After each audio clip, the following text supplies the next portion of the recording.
que você está vivenciando hoje, a sua colheita, diz respeito ao que você semeou naquilo que chamamos de passado. Ao mesmo tempo que o que você está emanando hoje, o seu plantio, será a sua colheita naquilo que chamamos de futuro. E é por isso que viver no agora, no presente, é a chave para que você possa compreender o seu passado ao mesmo tempo que cria o seu futuro de forma consciente. Podemos pensar essa aqui de algumas formas diferentes, na verdade. A gente pode pensar pela lei de ação e reação, que é mais bem explicada como lei de causa e efeito, ou podemos pensar que se tudo é energia e matéria é energia coagulada, tudo existiu antes no pensamento para depois vir para a matéria. Como um pintor de quadros que, na matéria, a tela pode até estar em branco, mas na mente ela já é vista por completo. Então, o ato de pintar a tela seria a materialização do que já existe na mente. O pensamento, portanto, ou o sentimento, é responsável por manipular a matéria. Sobre a lei de causa e efeito, você pode estar pensando assim, Caio, eu já ouvi isso, sei que algumas religiões espiritualistas, como espiritismo, budismo, etc., acreditam nisso, mas eu não acredito. Entendi. Você não acredita, mas me diga uma coisa. Se eu te disser que existe a lei da gravidade e por conta dela, se eu tiver um objeto nas mãos e soltar esse objeto, ele vai cair? Se você me disser, Caio, eu não acredito na lei da gravidade, o fato de você não acreditar vai impedir o objeto de cair?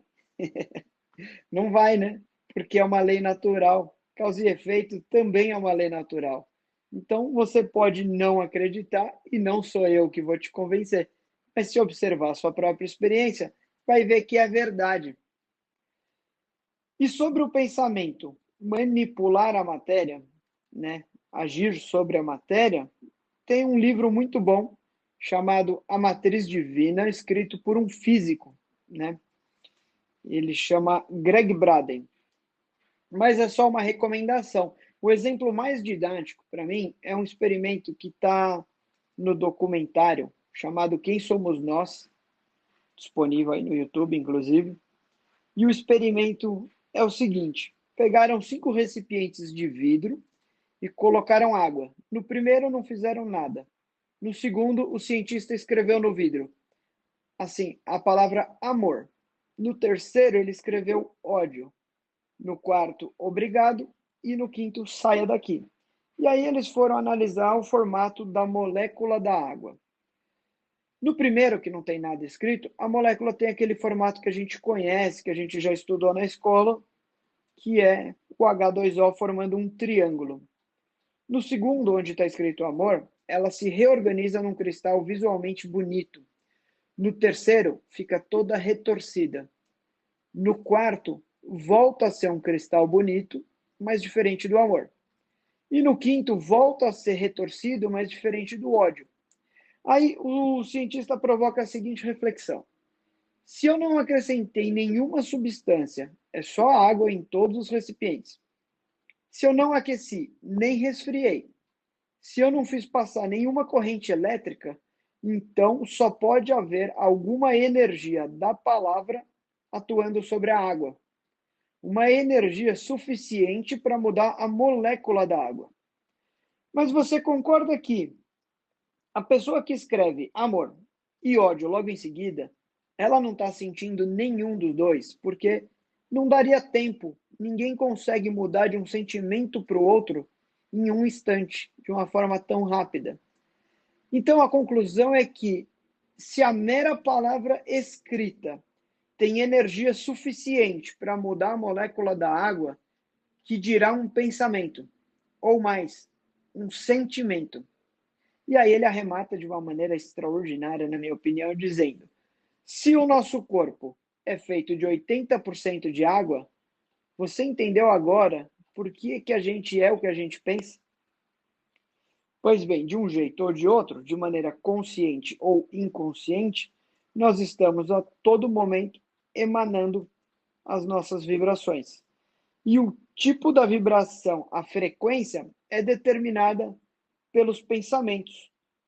Conforme a gente falou nas semanas anteriores, a gente não pode escolher o que a gente sente, mas os sentimentos derivam do que pensamos, e o que pensamos é sim escolha.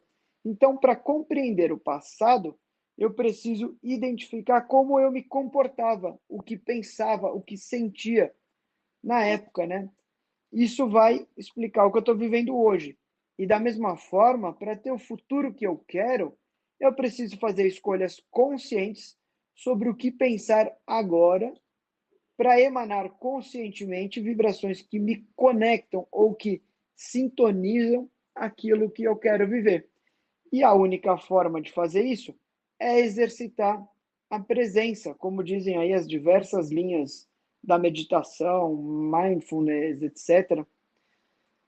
Caio, não tem como exercitar isso, a presença está aí e pronto, não tem o que fazer.